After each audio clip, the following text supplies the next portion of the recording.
Get ready with me while I talk about myself because I have a lot going on right now and I just need someone to listen.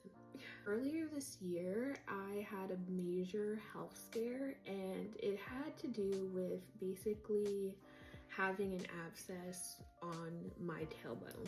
However, I get a lot of abscess because I have what's called HS.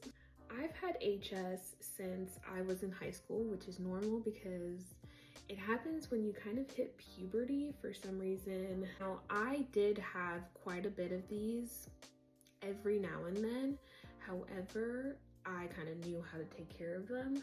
They've been coming full force for the past 2 years, and I decided that I probably should go see a doctor about it. In the beginning of the year, I had one that was on my back, well, on my tailbone, and it was like really excruciating. So I decided that I needed to go to the doctor. Went to the doctor, they said, here, take this medication. And I said, okay, started taking the medication, but then I started feeling even in more pain. So I decided I was gonna go to urgent care to see if they can drain the cyst or abscess or whatever. They said it's too deep, you need to go to the ER. Went to the ER. The guy was like, no, we don't want to cut it open because you're gonna get a scar. And I kind of looked at him like he was freaking crazy because I was like, I have a lot of scars, sir. I don't think I care. I don't care, okay? He proceeded to say, no, we're just gonna change the medication that you're taking, and then, like, you know, just wait. So changed the medication that I was taking, and this was during the holiday season. So I literally went to Florida from Virginia to go visit my parents, and I was in excruciating pain during the whole plane ride.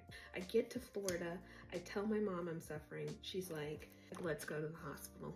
Go to the hospital. The guy goes like, you're going to need to see a surgeon for this. And I said, what? He said, we're not gonna do it here because it's gonna be out of pocket for you, but you're gonna have to go back to Virginia and go straight to the ER and see a surgeon. On the plane, it burst. Yeah, I kid you not, this thing burst. And then I didn't know, right, until I got to the car. So at this point, I get back to my house and I realize I'm really like, it's really draining, right? So I'm like, okay. But then I realized it didn't look good. It looked horrendous, okay? And you kind of, if you have these things, you kind